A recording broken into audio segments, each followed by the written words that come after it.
다양한 증상을 개선했다는 거예요. 코막힘, 재채기, 염증 뭐 이런 걸 다 치료했다는 그렇죠. 말씀이군요.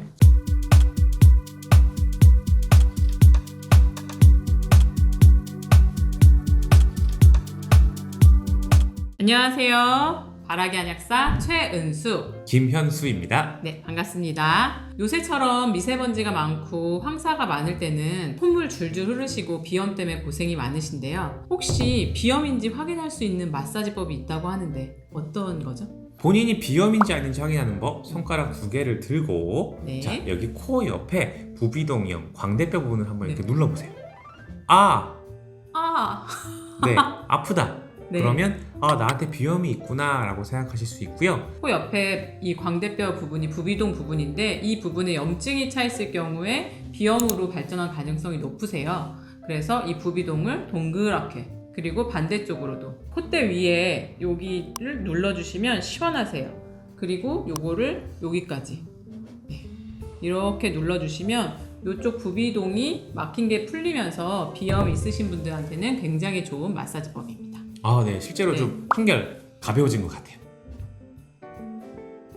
그러면 우리가 급성 비염이라고 하는 것과 만성 비염이라고 하는 게 있는데 만성 비염의 원인이 뭔가요? 네, 보통 감기에 걸리거나 비염에 걸리시면 콧물 나고 재채기가 나요. 그러면 맞아요. 병원에 가시고 항생제를 먹거나 그리고 약물 투여를 하는데 이러한 항생제에 내성이 생겨서 이 급성 비염이 안 낫고 계속 지속되는 경우 또는 면역이 떨어져서 이러한 질병을 계속해서 이겨낼 수 없는 경우 비염의 증상이 만성화됩니다. 그렇게 만성화된 비염을 우리는 만성 비염이라고 부르게 되죠. 그럼 만성 비염은 어떤 증상들이 나타나나요? 네, 실제로 만성 비염에 걸리신 분들은 지속적인 코막힘과 콧물 흘리는 증상을 호소하시게 되고요. 코가 막히고 답답하다 보니까 두통 증상 많이 호소하시고 실제로 재채기 그리고 심한 분들은 후각을 상실하기까지도 하신다고 합니다. 만성적으로 비염이 일어나는 게 되게 안 좋군요. 그러면 이런 만성 비염은 어떻게 치료할 수 있나요? 네, 1차적으로는 병원에서는 항생제나 소염 진통제를 장기적으로 치료하지만 우리 한방에서는 아주 좋은 처방을 하나 가지고 있어요. 맞아요. 그 처방이 바로 현계연교탕이라는 처방입니다. 네, 현계연고탕은 동의보감에서 풍열사 이렇게 감기가 걸려서 생긴 비연증, 우리말로 하면 비염인데요. 비연증을 치료하는 처방이라고 소개하고 있습니다. 실제로 네. 옛날 분들도 이렇게 비염이 걸리고 그런 것들을 치료하기 위해서 만들어진 처방이 바로 이 현계연교탕이라는 처방이에요. 처방 구성은 어떻게 되나요? 네, 현계연교탕의 처방 구성을 보면 소염 작용이 있는 약물부와 항생물질 역할을 하는 약물부, 농을 없애는 약물부로 구성이 되어 있어요. 주로 현계, 연교, 치자, 박하, 지각, 길경, 감초 등으로 구성이 되어 있는데요. 여기에는 네. 우리가 잘 아는 도라지도 들어가 있죠. 그렇군요. 네. 그러면 현계연교탕은 천연 항생제와 천연 소염제로 이루어졌다는 말씀인데 이 현계연교탕이 현대적으로도 효과가 있다는 논문이 있다고요? 이 현계연교탕의 효능은 임상적으로도 실제로 4주간 네. 40명에게 투약을 한 논문을 찾아봤어요.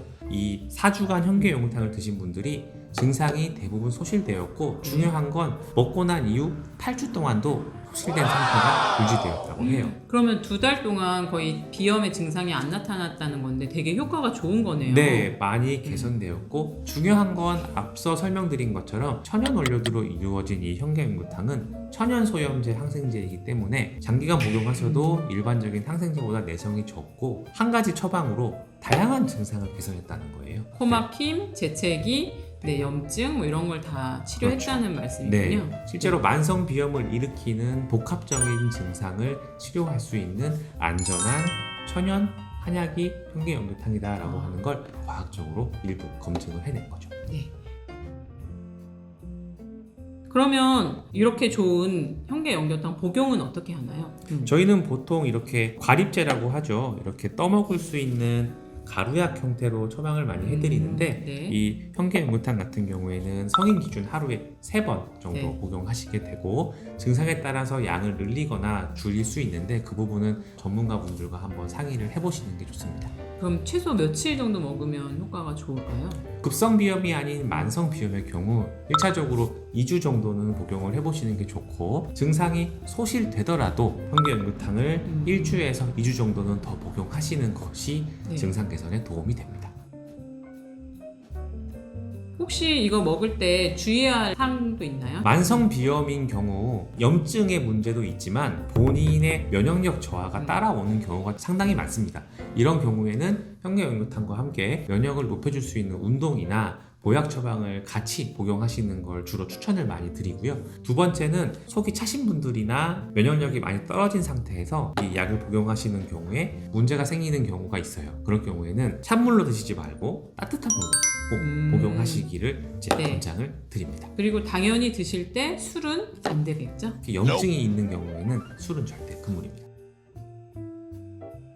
그러면 만성 비염에 현기연교탕 말고도 또 다른 올바른 관리 팁 같은 게 있을까요? 만성비염에 걸리신 분들이 기온의 변화에 대응하는 능력이 떨어지기 때문에 생겨요. 코는 차가운 공기가 들어오고 네. 이 차가운 공기를 데워주는 역할을 하는 기관이죠. 네. 그런데 내 몸의 면역 기능이 약하거나 체온 유지 능력이 떨어지는 경우 이 비염에 많이 걸립니다. 그래서 평소에 따뜻한 물 그리고 몸을 따뜻하게 하는 습관을 가지시면 만성 비염을 관리하시는데 가장 중요한 팁이 네. 될 수 있어요. 마스크도 하고 다니면 더 좋겠네요. 필수죠. 특히 요즘같이 이렇게 미세먼지가 많은 날 마스크 필수시고, 사실 또 한 가지 팁이 있습니다.